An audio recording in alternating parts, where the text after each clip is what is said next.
Hey y'all, welcome back to my channel. Today I'm here with a new video, and today we'll be trying out the new Tom Ford Architecture Soft Matte Foundation. But before we get started, if it is your first time watching, please hit the subscribe button. And if you are a returning subscriber, don't forget to hit the like button. But anyway, y'all, let's jump right into today's foundation review. This foundation retails for $150. It's available in 40 shades.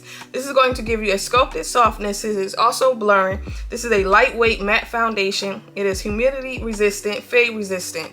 And right now, I think this is only available at Nordstrom and Tom Ford actual website. I'm not sure when it'll be available at Sephora, but most likely it will.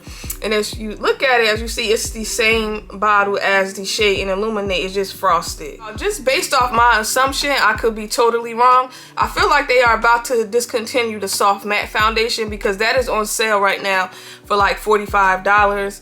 And this is basically, from what I'm reading, I feel like it's pretty much describing the same thing as a soft matte foundation from Tom Ford, but we'll see.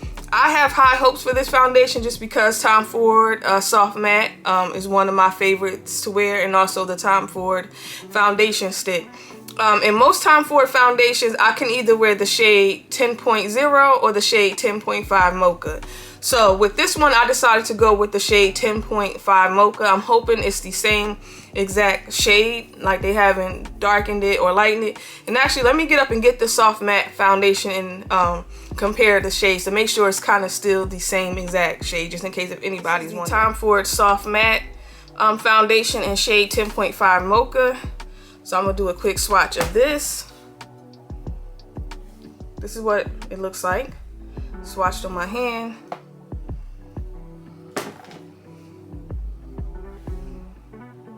Okay, so it looks the same. So that's a good thing because I didn't know for a second. So I'm gonna just go right in and apply it to my face. I already have primer on, and today the primer that I did use was the YSL Touche Elcat primer. So I'm gonna just go right in and apply it to my face.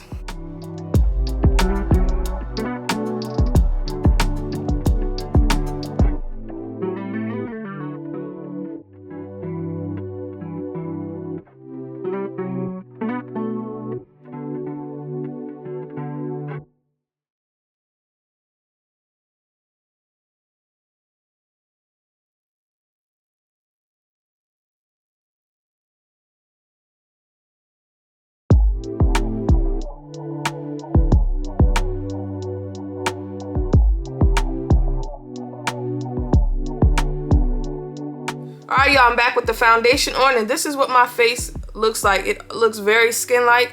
I'm loving the finish of it. It is matte, but it's definitely lightweight. It doesn't feel heavy.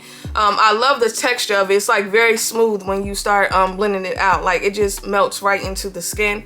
I noticed on Nordstrom website, they didn't say whether or not the coverage was medium to full, but I'm just going to say based off the way that it looks on my face, the way it covered everything, I'm going to describe this as medium to buildable. That's what I'm getting from it. I like the way it looks. Right now, it does look very similar to the soft matte foundation. Now, I do like the soft matte foundation. It is one of my favorites, but I do prefer the foundation stick a lot better. But right now, it's kind of giving me the same exact thing. So that's not a bad thing because I do know a lot of people actually like this foundation like myself, but I prefer the foundation stick. To me, I just feel like that one looks a lot better on me, especially when I want something very skin-like.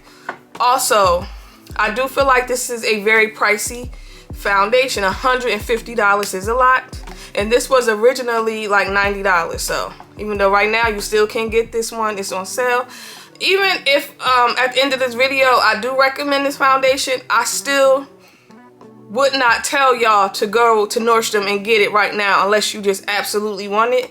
Just because I know in a couple months, we all know this is going to be at the cosmetics company store, and you're going to get it for a really good price. So, but I'll get into all that when I come back because who knows, I might end up hating this foundation when I get back. So I'm going to do my normal wear test, and then I'll be back to give y'all my final thoughts and to tell y'all whether or not do you need to run to Nordstrom to get it. So I'll see y'all in a few.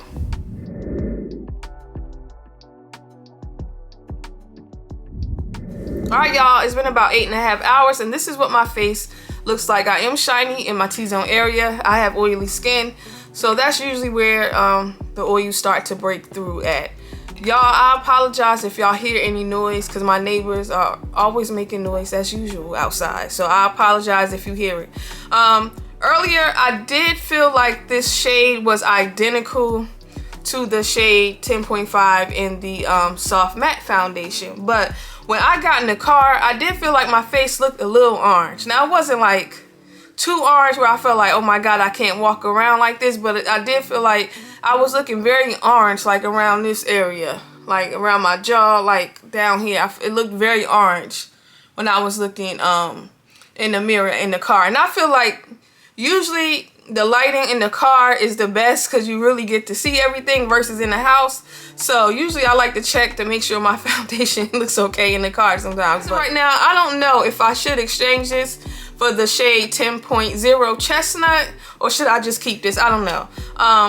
After having this foundation on all day, I feel like it is very, very, very similar to the Traceless Soft Matte Foundation. I don't feel like, as of right now, you should rush out to get this. Because, for one, it is very pricey, and it is similar to the Traceless. So, I don't feel like this is a foundation that you have to have right now. If it's just something you want to try out, I would say go for it because I do like it. I like it a lot, which I had high hopes for it anyway. I would recommend this also for all skin types. I don't feel like this would be a foundation just for oily skin. I feel like this would definitely work during like the summer months. I just think it's an all-around good foundation for everybody. Even with that being said, if 150 is a little too much for you right now, then I would say hold off. I would say get the Traceless Soft Matte one for $45 right now at Sephora and Nordstrom, and just use this one for a while, and then wait until this goes on sale, or wait till it's at the cosmetics company store, because I really feel like this is super similar. Again, which I kind of figured it would be. So I just don't think like you should rush out to get it. But it is a really good foundation. Like, I like it a lot. It is very lightweight. It didn't transfer. I feel like this is going to hold up pretty well in the summer, especially with like a really good matte primer underneath. On a scale of 1 to 10, what would I rate this foundation? I'm going to give it a 10. I really like it a lot. I love the way that it looked on camera. I love the way that it looks in person. Like, it lived up to my expectations. It's on the pricey side. Y'all, that is it for today's video. Y'all let me know in the comment section, have you tried this out already? What are your thoughts? Do you plan on picking it up? And most importantly, do not forget to like and subscribe, and I'll see y'all later.